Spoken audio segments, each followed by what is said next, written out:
Est-ce qu'on peut commencer? Oui. Oui. D'accord. Est-ce que vous avez eu le temps de parcourir un tout petit peu les cas cliniques? Oui. Il y avait 3 cas cliniques. Et comment est-ce que vous avez trouvé les cas cliniques? Bon. C'était très facile. Non, pas vraiment, Pas oui, un vraiment, peu. bon. Pas vraiment. Je ne savais pas si les réponses qu'on a données étaient bonnes. Hein. Bon, on a Ok. répondu. Ouais. D'accord. On va essayer de faire un petit résumé. On ne va pas entrer en profondeur sur tout. Là, présentement, je vous donne d'abord des bases et progressivement, avec les séances, on va entrer en profondeur de tout ce qui va être dit. Parce que si on commence d'emblée avec ce qui est difficile, ça va être très, très, très compliqué par la suite. Donc, on va d'abord aller sur le basique et après, quoi, on verra de façon progressive comment est-ce qu'on va organiser les choses. Donc, là, je vais... Pardon, vous avez des questions jusqu'à là? Non, ça va. D'accord. Donc, là, je vais commencer.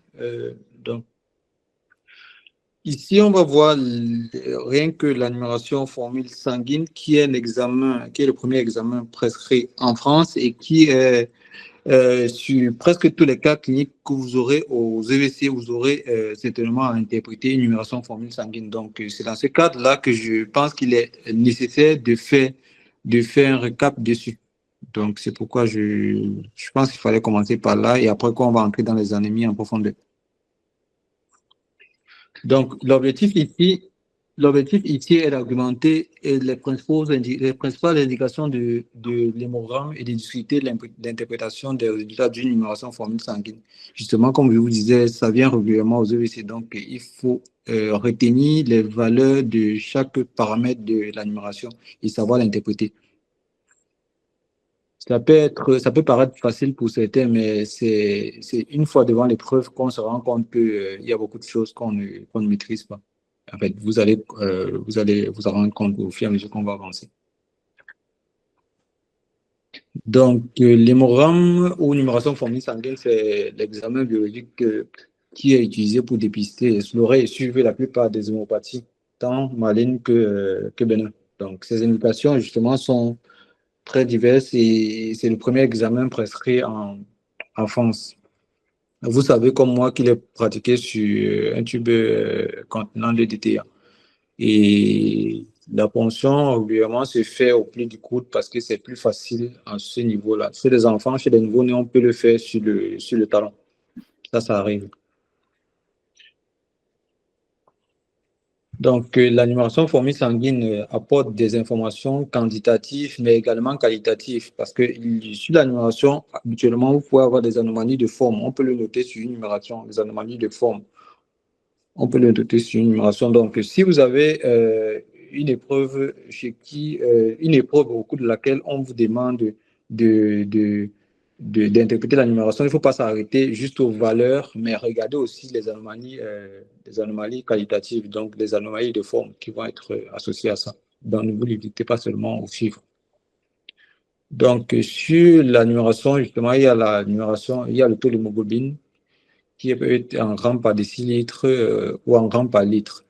Il y a l'hématocrite, le taux de globule rouge, qui est un élément qui est important, mais qui n'apparaît pas dans la définition de l'anémie. Le VGM, qui se donne en 20 litres, la concentration corpusculaire moyenne en hémoglobine, la teneur moyenne en hémoglobine, qui, deux fois, est rarement utilisée. Je parle de la teneur corpusculaire moyenne en hémoglobine, mais qui peut être intéressant dans les anémies fériprives. Donc, c'est rarement utilisé, mais on peut l'utiliser dans les anémies fériprives de TCMH. La numération des plaquettes des leucocytes,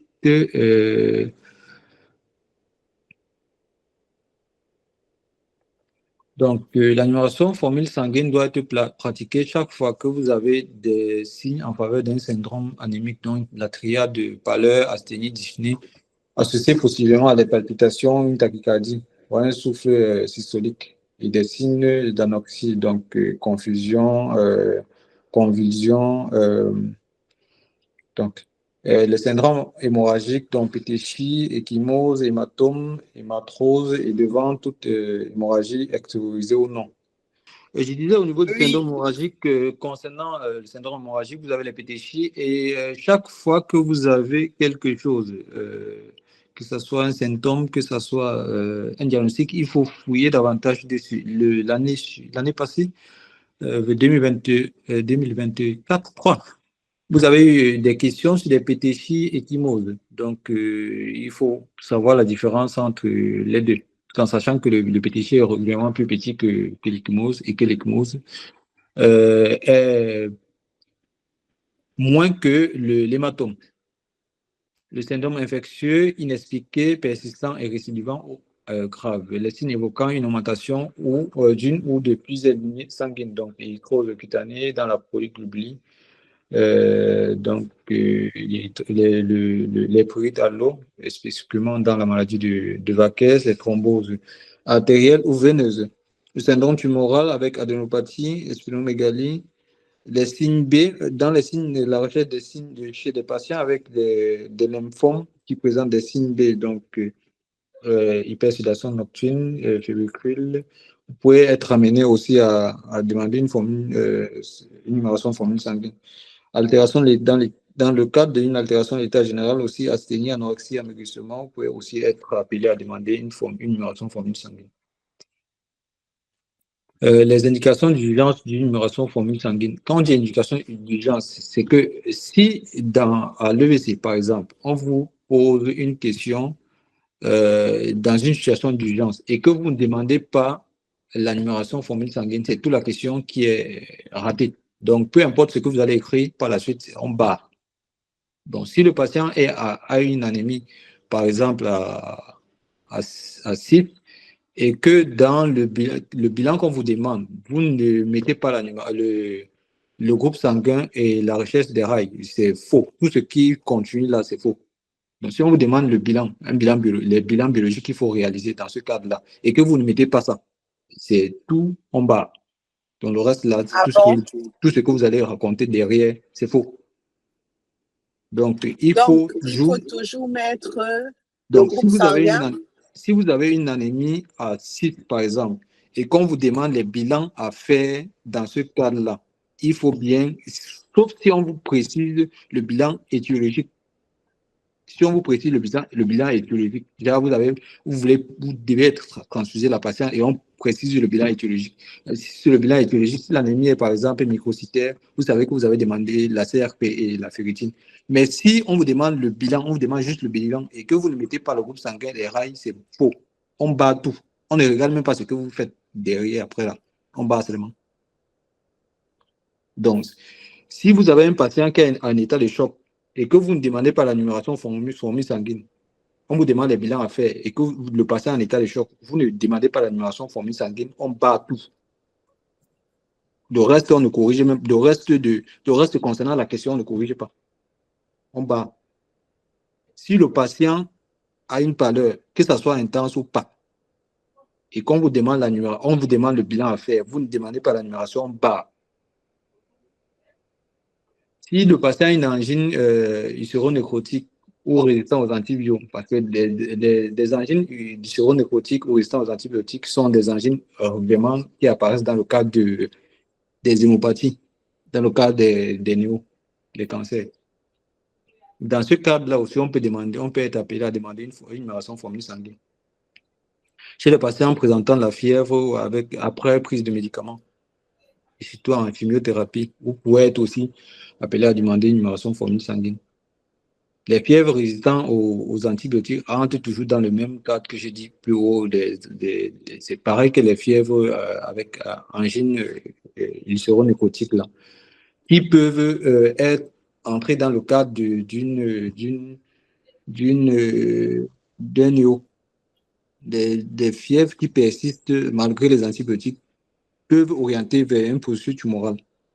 Donc, d'où la nécessité de faire une numération de formule sanguine. Sur la numération de formule sanguine, vous pouvez avoir des lignées qui vous orientent vers le diagnostic.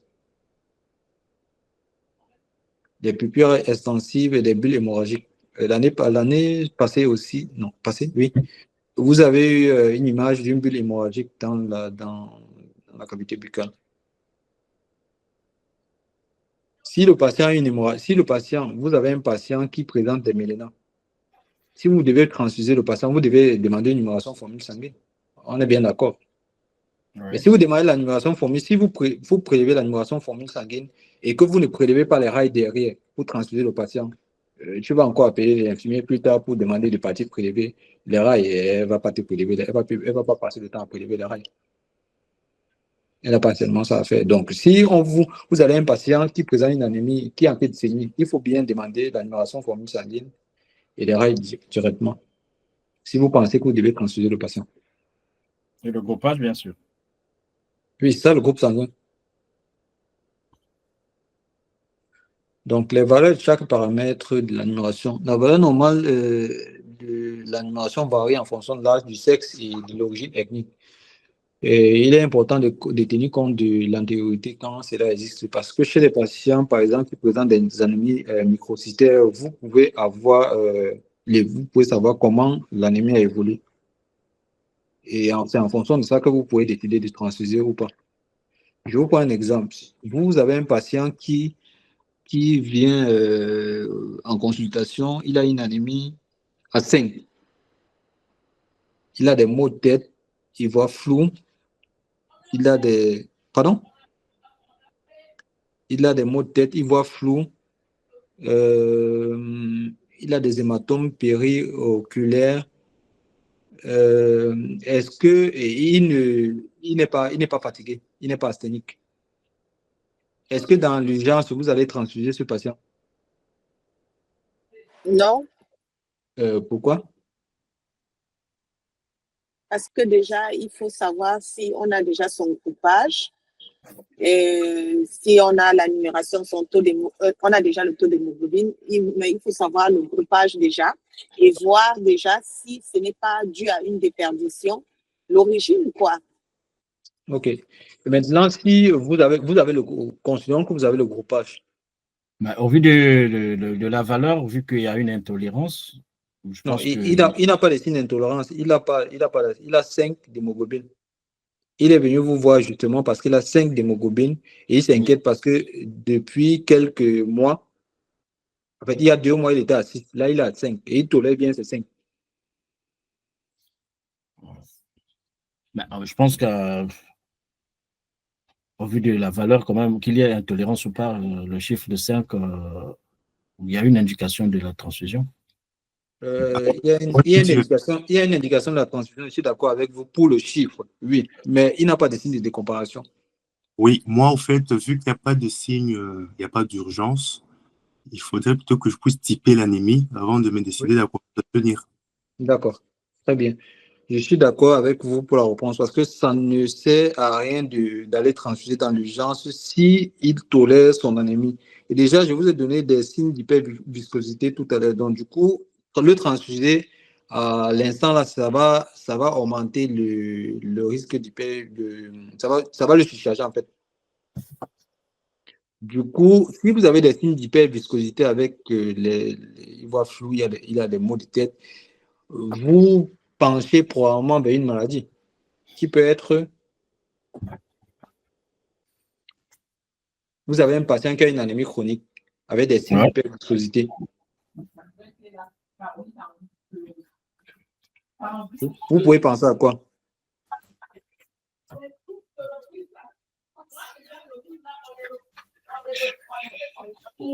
Vous avez des signes d'hyperviscosité, vous avez une anémie chronique. Une hémolyse? Non. Si c'était hémolyse, ça devait pas être chronique. Même si on peut avoir une hémolyse chronique. Hémoconcentration? Non. Moi, je vais exclure une pathologie néoplasique, hein, c'est possible. Oui, je suis d'accord. Laquelle? Ça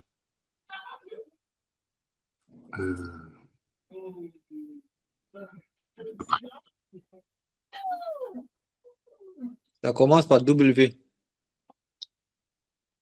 Un Waldenstrom? Oui, très bien. Donc, avec les signes d'hyperglucosité, il n'y a pas d'urgence à les transfuser. Là, il n'y a pas d'urgence. Donc, on va voir ça plus tard. On verra ça plus tard. Donc, les principes généraux de l'interprétation de la numération sous formule sanguine, il faut regarder toutes les lignées, comme je disais tout à l'heure. Il faut regarder toutes les lignées et regarder aussi les anomalies de forme. Donc, les valeurs normales, c'est à retenir par cœur. Les valeurs normales, là, c'est à retenir par cœur. Donc, même si on revoit à 2 heures, vous devez réciter seulement les valeurs là. C'est à retenir par cœur parce que vous ne pouvez pas avoir une épreuve où on vous demande pas d'interpréter au moins une numération. Ce n'est pas possible. Vous aurez au moins une question où on demande d'interpréter la numération. Et les valeurs, c'est à retenir par cœur. Donc, le taux d'hémoglobine chez l'homme varie entre 13 et 18 grammes par décilitre ou 130 à 180 grammes par litre. Et chez la femme, c'est de 12 à 16 grammes par décilitre ou 120 à 160 grammes par litre. Le VGM, qui varie entre 80 à 100 femtolitres. Le CCMH, qui est entre 32 et 36 chez la femme et chez l'homme.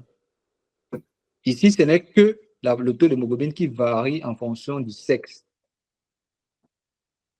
Tout le reste, là, tous les autres lignées, les plaquettes et les globules blancs varient en fonction du sexe et de l'âge aussi. Mais sauf que, vu que vous avez moins de cas de pédiatrie, il est nécessaire de retenir juste la partie adulte. Maintenant, si vous voulez pousser plus loin, vous pouvez retenir chez les enfants et tout le reste. On ne vous empêche pas de le faire. Mais ceci doit être, vous devez l'avoir en tête. Donc, le TCMH qui varie entre 27 et 32, les leucocytes qui varient entre 4 gigas et 10 gigas. Pardon? Non, 10, je voulais dire. Oui, ce n'est pas la bonne version du PowerPoint ici. Les polynucléaires neutrophiles qui varient entre 1,5 et 7 gigas. Les polynucléaires eosinophiles qui varient entre 0,05 et 0,5. Les polynucléaires eosinophiles qui varient entre 0,01 et 0,05. Les lymphocytes qui varient entre 1,5 et 4. Tout ça, vous devez retenir parce que vous avez des questions où on vous demande c'est quoi un syndrome un syndrome, c'était quoi la question de l'essai là? Syndrome mononucléosique. On vous pose les questions sur le syndrome mononucléosique. Et justement, pour définir ça, même d'abord, il faut retenir les valeurs de la numération. Mais j'avais une question, s'il vous plaît. Est-ce que c'est standard pour tous les laboratoires? Là, vous n'allez pas retenir en fonction des laboratoires. Ça, c'est les valeurs qui découlent du référentiel d'hématologie, la dernière version du référentiel d'hématologie. Merci. Maintenant, vous ne devez pas retenir en fonction du laboratoire. Merci. Bien que vous pouvez être appelé à interpréter en fonction du laboratoire, mais il faut retenir qu'il faut interpréter en fonction des valeurs de référence du référentiel des collèges, pas interpréter en fonction du laboratoire. Vous n'allez pas transfuser un patient parce que le laboratoire a dit que sa valeur normale, ou son laboratoire, c'est 5. Vous dites que comme il est à 6, vous ne le transfusez pas. Je ne sais pas si on se comprend. Oui, c'est clair. Donc, les monocytes, c'est 0,1 à 1. Les plaquettes, c'est 150 à 400. Tout en sachant que la thrombocytose, vous la définissez avec les plaquettes supérieures à 450. Les réticulocytes, c'est vous avez sur une numération formule sanguine normale, les réticulocytes n'apparaissent pas.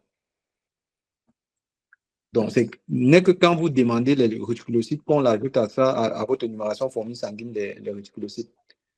Et habituellement, Quand c'est inférieur à 100, à 120, on vous dit régénératif. Quand c'est supérieur à 120, on vous dit régénératif. Maintenant, pardon? Ça va? Oui, ça va. Maintenant, il y a d'autres. Oui, vous allez. Pardon? Non, ça va, ça va. Oui. Maintenant, vous aurez d'autres documents qui vont vous dire 150. Mais quand on vous donne les valeurs, quand on vous donne le cas clinique, à l'EVC, on ne vous donne pas le cas clinique pour vous piéger concernant les réticulocytes. Donc, si on veut vous donner, on va s'arranger à ce que les réticulocytes soient supérieurs à 150. Ou alors, ça va être inférieur carrément à 120. Vous comprenez un peu, pour ne pas vous piéger. Parce que des fois, ils vous donnent des trucs qui ne concordent pas. Donc, vous avez par exemple la haute autorité de santé qui vous donne une référence, et le référentiel de collège qui vous donne une autre valeur. Donc, pour éviter donc ça, quand la valeur qu'on vous a donnée ne vous permet pas de décider, si on vous donne par exemple le réticulocyte et qu'on vous demande de définir si c'est régénératif ou pas, si vous êtes à 120 net, vous ne pouvez pas vous dire si c'est régénératif ou pas. S'il faut tenir compte de la haute autorité de santé, par exemple, où vous avez la définition qui va être à 150, ou alors dans certains documents où la définition va être à 150. Or, dans le référentiel de collège, c'est 120. Vous pouvez utiliser quoi? Vous pouvez dire, je définis régénératif et vous mettez entre parenthèses, selon le collège d'hématologie, telle année, pour mettre votre référence. Comme ça, vous êtes sûr que là, vous ne ratez pas la question. Donc, quand ça arrive, vous arrivez sur une question qui est un peu ambiguë, vous pouvez mettre votre référence. Vous mettez la parenthèse, vous mettez votre référence dessus pour éviter de perdre le point. Je prends un autre exemple. Vous avez la définition du syndrome métabolique où vous avez plusieurs valeurs. Quand vous définissez, il faut mettre les valeurs, vous mettez les valeurs et vous mettez la référence pour éviter de perdre les points sur la question. Parce que si vous ne mettez pas et qu'une autre personne a son penchant, il y a société américaine et trucs français là. Chacun a son penchant, vous pouvez perdre le point sur la question. Donc, tout en sachant qu'ici, les anémies habituellement microcytaires sont régénératifs. Donc, le fait de demander les réticulocytes, là, ça vous coupe plutôt les points. Parce que par définition, une anémie microcytaire est régénérative.